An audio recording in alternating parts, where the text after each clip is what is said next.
Hello, what's up? This is my brother's actually, his world. Oh my god, look at those zombies.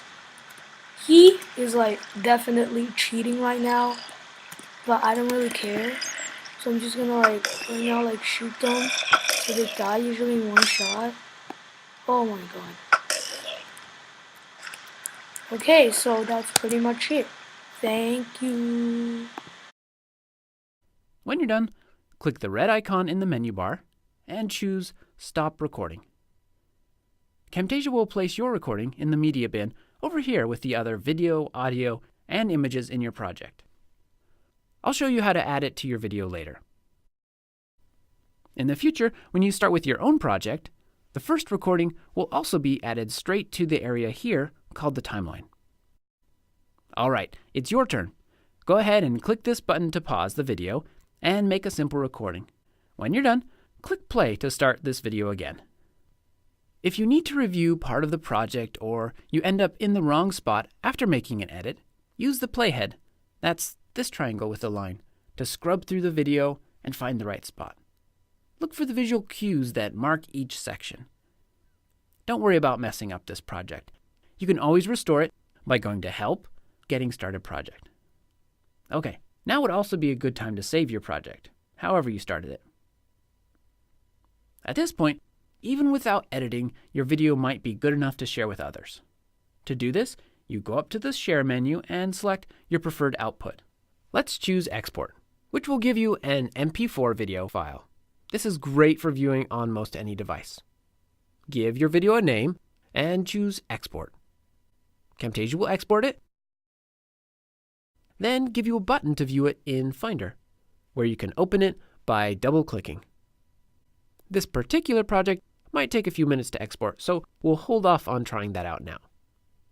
As I mentioned, you could stop here and have a complete video. However, Camtasia also provides you with a fully featured editor to help you improve your screencasts. Let's go through some of the basics of editing that will help you clean up your recording and zoom into parts that are most important. There are several ways to remove mistakes from a recording or any media in a project. We'll cover two of them here. Let's start with trimming the edges of media, since that's simplest.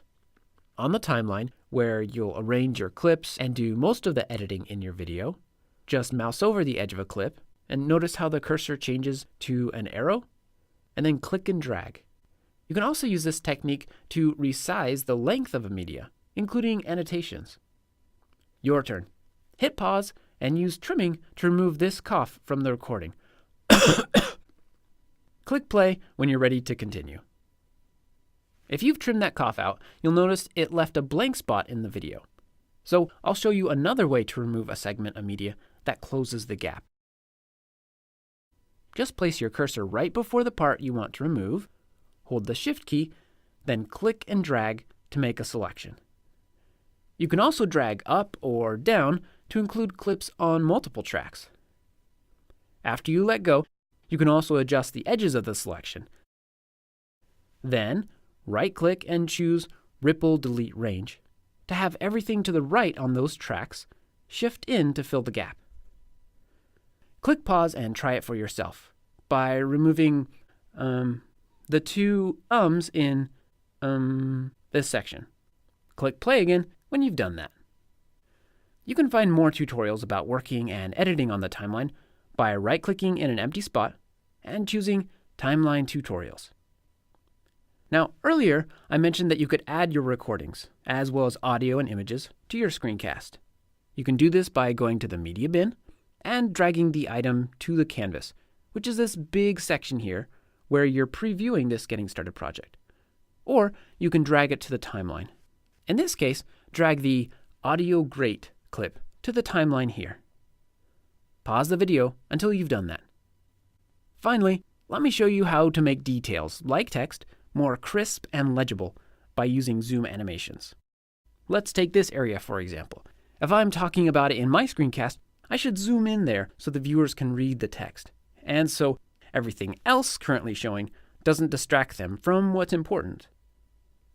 To add a zoom animation, go to the Animations tab and drag the Zoom In animation to the recording you want to zoom in on. It will be represented by an arrow on the media clip. Then, in the canvas, drag your video until the correct area is showing. You can also change when the animation starts or ends and how long it lasts by dragging the middle or the dots at each end of the arrow. Click pause now and zoom in on this part of the screen for me. Then click play again. Excellent. Now pause and drag the zoom out animation to some place later in the clip to see what that does. Notice how it scaled the video to fit everything in the canvas? That's great for giving viewers a larger context. All right, after you practice the basics, be sure to check out the tutorial viewer to learn even more. Go to the Help menu and choose Tutorial Viewer. Take a bit of time to explore the different videos, articles, and the Camtasia course. These will be invaluable in helping you create excellent videos that communicate and teach. Now try creating your own project. To start, go here to the File menu and choose New Project.